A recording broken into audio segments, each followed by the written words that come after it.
అన్న తెలంగాణ బచావో మూమెంట్ దేనికోసం? ఎందుకోసం? దాంట్లో మీ పాత్ర ఏంటి? అంటే ఇది నిన్ననే మేము ప్రారంభించుకున్నాం. దానికి ఫౌండర్‌గా నేను నిన్న దాన్ని ప్రారంభించిన.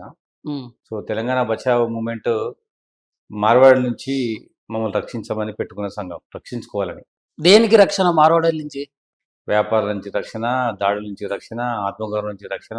మేజర్‌గా వాళ్ళ నుంచి మాకు రక్షణ.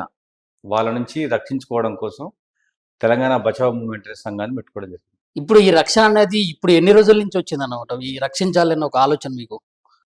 ఎప్పటినుంచో జనాలకు ఉంది ఇది. హ్మ్. కాకపోతే ఏందంటే ఎప్పుడు అది ఎట్లా దీన్ని ఎక్స్‌ప్రెస్ చేయాలని జనాలకు తెలియలేదు. హ్మ్. మన సికింద్రాబాద్ సంఘటన తోటి పెళ్ళిబుక్కింది. మళ్ళీ వాళ్ళు వాళ్ళకి కాంప్రమైజ్ అయ్యారు కదా ఈరోజు. వాళ్ళు కాంప్రమైజ్ అయితే కొట్టుకున్నారు వాళ్ళు అంతే కదా! ఇప్పుడు ఆయన సెల్ఫ్ రెస్పెక్ట్ మీద కొట్టిండు. హ్మ్. ఇప్పుడు తెలంగాణలో పుట్టిన వాళ్ళపైన దాడి చేయటం, హ్మ్. మళ్ళా మూకుమ్మడి దాడి చేయటం, వీళ్ళు తాగుబోతులు అనటం, హ్మ్. అట్లా బెదిరియటం హ్మ్. ఇవన్నీ కూడా తెలంగాణ సెల్ఫ్ రెస్పెక్ట్‌కి సంబంధించిన అంశాలు. హ్మ్. దాంతోటి మేము వాళ్ళని గో బ్యాక్ అనాల్సొచ్చింది. ఓకే. ఇప్పుడు తెలంగాణ అంటే తెలంగాణ సంబంధించి తీస్తున్నారు. అక్కడ గొడవ జరిగింది. ఒక కుటుంబము అండ్ అదే విధంగా ఒక దళిత వ్యక్తి సాయి అనే వ్యక్తి మీద జరిగింది. ఒక దళిత జాతి మీద జరగలేదు. ఒక మార్వాడి సమాజం మొత్తం కూడా దాడి చేయలేదు. దళిత జాతిని టార్గెట్ చేయలేదు. మరి దీనికి ఎందుకంత హడావుడి? దీనికి ఎందుకంత రచ్చ అనేది ఒక క్వెషన్. ఇప్పుడు అట్లా మీరు చూస్తే ఆయన దాడి చేస్తున్నప్పుడు చోటా జాతి వాళ్ళే అన్నాడు. హ్మ్. ఇంకోదేమో పాలం ముక్కుడేటోడు అన్నాడు. హ్మ్. అన్నాడు కదా! ఆ తర్వాత మొత్తం కలిపి ఎందుకు మూకుమ్మడిగా కలిసి దాడి చేయాల్సొచ్చింది? ఎందుకొచ్చింది మీరే చెప్పండి. అదే వాళ్ళకేందంటే అహంకారం. ఏం చేయలేరు వీళ్ళది డబ్బులున్నాయని, హ్మ్. మేనేజ్ చేయొచ్చని. హ్మ్. మేనేజ్‌మెంట్‌లో భాగమే ఇప్పుడు వాళ్ళిద్దరు కాంప్రమైజ్ కావడం. హ్మ్. ఆయన మీద అట్రాసిటీ కేస్ అయింది కదా! హ్మ్. అట్రాసిటీ కేస్ అయింది. ఇప్పుడే అది కాంప్రమైజ్ అయిపోద్దా?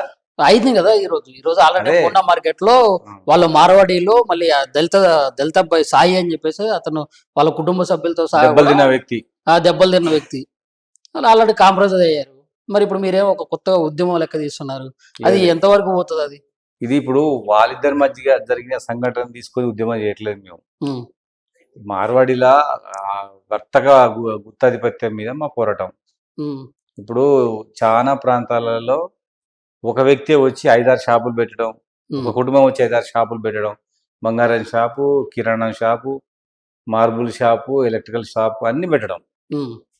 అట్లా దాంతోటేమైందంటే మన తెలంగాణలో ఉన్నటువంటి మిగతా చిన్న వ్యాపారస్తులకు, ముఖ్యంగా విశ్వకర్మలు, నాయి బ్రాహ్మణులు, వైశ్యాసు, తర్వాత పద్మశాలీలు, బట్టల వ్యాపారులు వీళ్ళందరికీ కూడా దెబ్బ తగులుతా ఉంది. హ్మ్. ఏ దాని రకమైన దెబ్బ తగిలిందంటారు? ఇప్పుడు వాళ్ళు ఏందంటే చాలా సూరత్‌లో తక్కువ డబ్బులకు తీసుకొచ్చి రూ. 100, రూ. 150 సీరలు అమ్మేస్తారు. మీరు కూడా పోయి తెచ్చుకోవచ్చుగా మరి. సో, సూరత్ రానీయరా ఎందువల్ల? అయితే మనకు ఆడ ఏమైందంటే తెలంగాణ ప్రాంతంలో చానా ప్రాంతాలలో బట్టల పరిశ్రమలలో పద్మశాలీలు ఉన్నారు. హ్మ్. నేతకాని వాళ్ళు ఉన్నారు. ఓకే.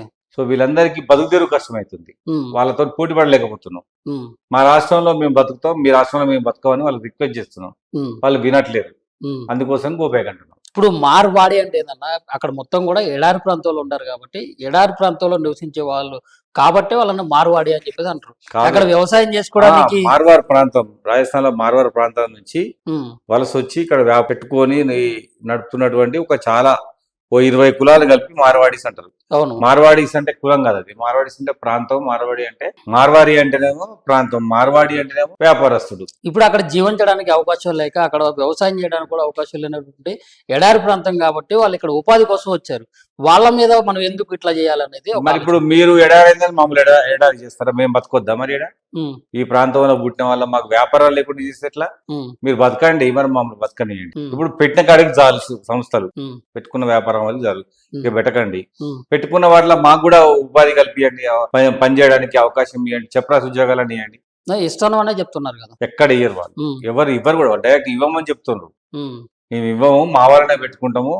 ఎందుకంటే ఒకటి వాళ్ళు చేసే చీటింగ్ తెలిసిపోద్ది. 2 వాళ్ళ బిజినెస్ ట్రిక్స్ తెలిసిపోతాయి. హ్మ్. 2 వేరేటోళ్ళుంటే. జీతం ఇవ్వాల్సి వస్తుంది. హ్మ్. ఇవన్నీ తోటి వాళ్ళు మనకి ఇవ్వట్లేదు అవకాశం. ఇప్పుడు గో మార్వాడి అంటే అది అసలు వాళ్ళని ఎల్లగొట్టేంత వరకా? లేకుంటే ఎప్పటి వరకు అనేది ఈ ఉద్యమం అనేది? అంటే వాళ్ళు ఇక కొత్త షాప్ పెట్టొద్దు. హ్మ్. పెట్టిన వాటిలలో నీట్‌గా, నిజాయితీగా నడపాలి. కల్తీ, నకిలీ, ఈ డూప్లికేట్ ఉండకూడదు. హ్మ్. జీఎస్టీ కట్టాలి.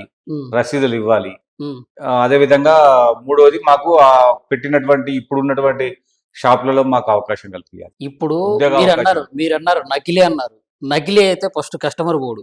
ఒకవేళ పోయినప్పటికీ కూడా వాడికి నకిలీ అని తెలిస్తే వాడు కన్సూమర్ కోర్టు పోయి కంప్లైంట్ చేసుకోవాలి. ఒక చట్టం ఉంది, చట్టం ప్రకారం పోవాలి. కానీ దాన్ని ఏదో ఉద్యమం చేద్దాం, దాన్ని ఉద్యమం ఇంకా ఉధృతం చేద్దాం, మొత్తం రచ్చ చేద్దాం అంటే ఎట్లన్నా? ఇప్పుడు లోకల్లో అట్లా జరుగుతుంది, వాళ్ళు చేయబట్టి అట్లా జరుగుతుంది. ఉమ్, మన వ్యాపారాల పైన ప్రభావం పడుతుందని. ఉమ్, ఒక వ్యాపారం నష్టపోతే, ఉమ్, ఒక వ్యాపార సంస్థని ఒక కుటుంబం తీసేస్తే ఉమ్, ఆ కుటుంబం అంతా చిన్న భిన్నం అయిపోతుంది. ఉమ్, వీళ్ళ ద్వారా వేల షాపులు పోయినాయి మన వాళ్ళకి. ఉమ్, కిరాణా దుకాణం వీళ్ళు తెరిస్తే అక్కడ వైశ్య కుటుంబం మొత్తం కూడా చిన్న భిన్నం అయిపోతుంది. ఉమ్, వాళ్ళు బంగారం షాపు తెరిస్తే మన బంగారం షాపులు పోతాయి. వాళ్ళు స్వీట్ షాప్ తెరిస్తే మన స్వీట్ షాపులు పోతాయి. ఉమ్, నకిలీ దందా కదా, 2 నెంబర్ దందా చేస్తారు వాళ్ళు. మనం మన ప్రాంతంలో ఉన్న వాళ్ళు కొద్దిగా చీటింగ్ చేయరు. ఉమ్.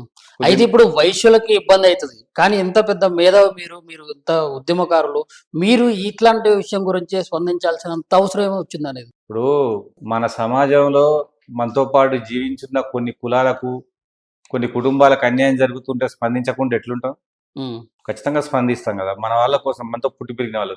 ఇప్పుడు ఈ తెలంగాణలో ఉన్నటువంటి కోమట్లు ఉన్నారు అనుకోండి, ఉమ్, మనకు చదువు కావాలంటే డబ్బులు ఇస్తారు, పెళ్లి కావాలంటే డబ్బులు ఇస్తారు, అప్పు ఇస్తారు, చదువుకో మరి ఆరోగ్యం బాగాలంటే డబ్బులు ఇస్తారు.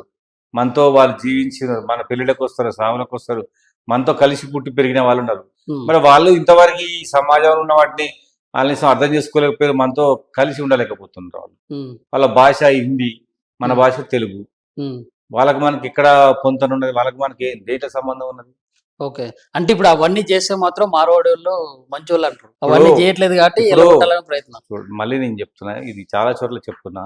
ఉమ్, మన తెలంగాణ ప్రాంతంలో చాలా మంది పెద్దలు డబ్బున్న వాళ్ళు, ఓకే. వ్యాపారంలో డబ్బులు వచ్చిన వాళ్ళు, 100 మంది 500 మందికి పెళ్లి చేసిన వాళ్ళు ఉన్నారు. ఉమ్, అది సోషల్ రెస్పాన్సిబిలిటీ అంటారు దాన్ని. ఉమ్, ఈ వ్యాపారం ద్వారా ఈ ప్రాంతంలో నాకు డబ్బు వచ్చింది కాబట్టి ఈ ఊరికి స్కూల్ కట్టిస్తా, ఉమ్, లేకపోతే సింగరేణి వల్ల ఆ ప్రాంతంలో అందరికి అనారోగ్య సమస్యలు వస్తున్నాయి, సింగరేణి వల్ల హాస్పిటల్ కట్టించారు, రోడ్డు వేసిండ్రు. అట్లా ఉమ్, ఇంత డబ్బు సంపాదించిన మీరు తెలంగాణ సమాజానికి ఇచ్చింది ఏంది? పైకి వెళ్ళి మమ్మల్ని అగవపరచడం, హిందీ రాదనడం, ఉమ్, బతుకు రాదనడం కదా, ఆయన ఘోరంగా మాట్లాడడం, అవమానం చేసి మాట్లాడడం, ఉమ్.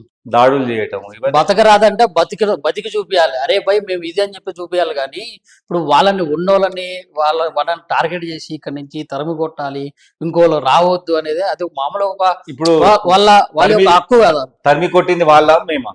ఉమ్. తరిమి కొట్టింది ఎవరు? తరిమి కొట్టిందంటే అంటే ఒక్కసారి ఒక కుటుంబం చేస్తే అంటే మొత్తానికి, ఒక రోజు సమాజం మొత్తానికి రుద్దుతా అంటే అన్నది. రోజు చేయమంటావా? వాళ్ళని రోజు చేయమంటావా? ఒకసారి కాడితే 2 సార్లు చేయమంటారా? అంటే ఇప్పుడు చేయొద్దు అంటే భయపెట్టడానికా లేకుండా తరిమి కొట్టడానికా ఈ ఉద్యమం? 3 వాళ్ళు మార్చుకోవాలి. ఉమ్, 1 పందా మార్చుకోవాలి, నకిలీ చేయొద్దు, ఉమ్, డూప్లికేట్ చేయొద్దు, ఖచ్చితంగా వాళ్ళ షాప్ లో మాకు ఉద్యోగ అవకాశాలు కల్పించాలి. ఉమ్, 2 కొత్త షాప్ పెట్టొద్దు, ఉమ్. 2 కొత్త షాప్ పెట్టు. మూడోది ఇందాక చెప్పిన కదా, ఇప్పుడు కొత్త షాప్ పెట్టొద్దు అంటారు, పెడితే మీరేం చేస్తారన్న? పెడితే దాని సినిమా వేరే ఉంటుంది. అంటే ఎట్లా అంటే కార్యాచరణ ఏంటో నీకు కొంచెం చెప్పను, అది నేను చెప్పి చేసి చూపిస్తా. అంటే ఏ రకంగా ఉండబోతుంది అంటారు? ఏ రకంగా ఉండబోతుంది అంటే, వాళ్ళు షాప్ పెట్టనీయకుండా చేసే ప్రయత్నం మేము చేస్తాం. అన్ని రకాల వాళ్ళకి చెప్పి చూస్తాం, ఉమ్, పోలీసులకు చెప్తాం, ఉమ్, ఆ ఎవరైతే కిరాయికి ఇచ్చిన ఇంట్లో చెప్తాం, ఉమ్. వాళ్ళకు చెప్తాం, మీ వల్ల మాకు నష్టం జరుగుతుంది, మీ ఇక్కడ పెట్టుకోండి. నష్టం అంటే అన్న ఇప్పుడు డిమార్ట్లు అట్లా పడ్డాయి, డిమార్ట్లు పడ్డ తర్వాత డిమార్ట్లను కూడా తీసేస్తాం తొందరపడకుండా. డిమార్ట్ల మీద కూడా పడతాం వల్ల అన్నిటికీ వస్తుంది ఇది. సాధ్యమవుతుంది అన్నది. డిమార్ట్ కూడా జైలు మార్వాడేస్తే కదా, అది సాధ్యమవుతుందా మీకు? ఖచ్చితంగా సాధ్యమవుతుంది. ఇప్పుడు అంటే కొత్త డిమార్ట్లు పెట్టకుండా ఆపగలుగుతారా? తెలంగాణ ఉద్యమం జరిగేటప్పుడు 10వ తరగతి చదువుతున్నాను కదా, నీకు తెలియదు ఏం జరిగిందో, అప్పుడు ఏం చేస్తావో నీకు తెలియదు. ఓకే. అదే